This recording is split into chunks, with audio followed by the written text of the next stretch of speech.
Hello students, today we'll start our Unit 8, Chapter 10, Government Budget and the Economy of our Macroeconomics book. तो first से सबसे पहले बेटा हम जानेंगे कि जो टर्म बजट है वो कैसे ओरिजिनेट हुआ. The term budget derived from French word budget means leather bag. It is the bag used by the British Chancellor to keep his papers to be presented to the Parliament. Traditionally, budget documents, which primarily include papers related to revenue receipts and expenditure as well as the speech of finance minister, were carried in a brown briefcase. It is a legacy passed on by the Britishers. By changing the trends last year, Finance Minister Nirmala Sitharaman opted for a traditional bahikhata to carry budget documents. So, present tense of the term was used for the first time in 1873. Now, we know the definition of budget. A government budget is an annual statement of estimated income and expenditure of the government during a financial year. The receipts and expenditures shown in the budget are not the actual figures, but the estimated values for the coming fiscal year. बेटा आपको बताया कि जो भी receipt और expenditures government एक idea लगाती है जिनका भी पूरे साल में जो भी उसकी होती हैं, तो उसमें जो भी एस्टिमेशन होती है वो उसकी एक्चुअल फिगर्स नहीं होती, वो एस्टिमेटेड वैल्यू होती है, वो अंदाजे से ली हुई वैल्यूज़ होती हैं. And we know that physical year is taken from 1 April to 31 March. Next we divide the government budget into the two parts. So it is divided into balanced budget and unbalanced budget. Again, it is divided into the surplus budget and deficit budget. The difference between government receipts of government expenditure may be surplus or deficit as the case may be. At first, we discuss what is the balanced budget.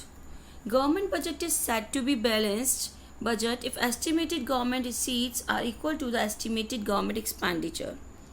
Then we move to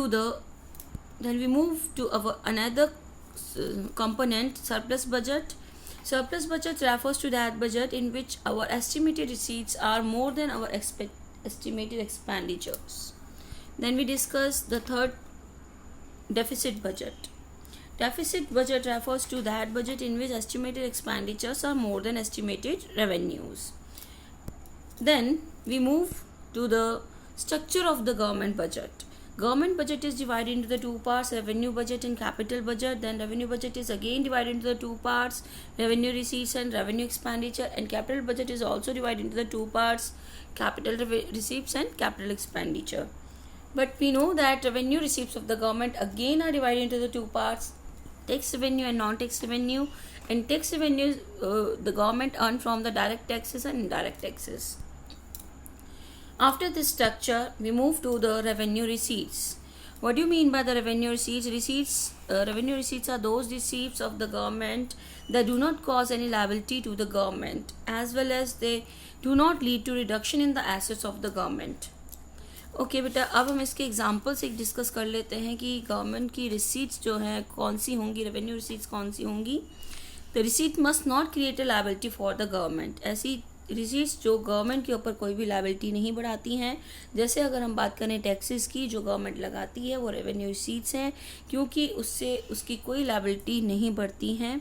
however any amount borrowed by the government is not a revenue receipt. अगर government कोई amount borrow कर रही है तो वो revenue receipt नहीं होगी, because it causes an increase in the liability in terms of repayment of borrowings.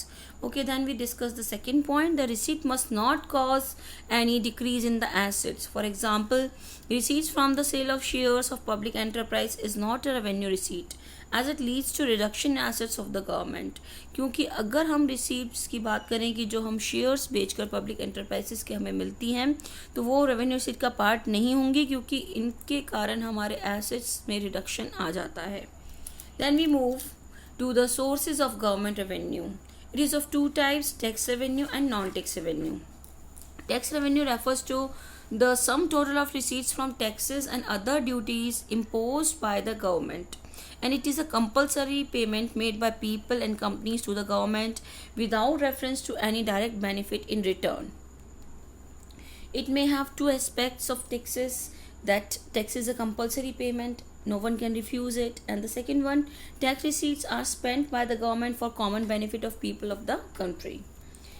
It is of two types, one is direct tax and the second is indirect tax. We know the difference between the direct tax and indirect taxes. Direct taxes are levied on individuals and companies, while indirect taxes are levied on goods and services.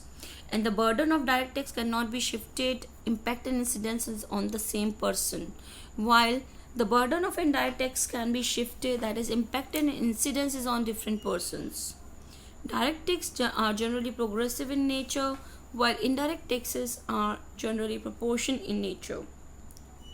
Then the examples of direct tax are land revenue and registration tax, property, profit and income tax.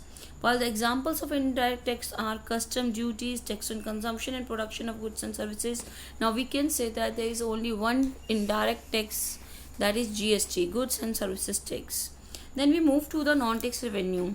What do you mean by the non-tax revenue? It refers to the receipts of the government from all sources other than those of tax receipts, like dividend tax, receipts from the sale of government commodities and services, fines and penalties, principal interest payment, royalty and sale of fixed assets, and SGs. Thank you.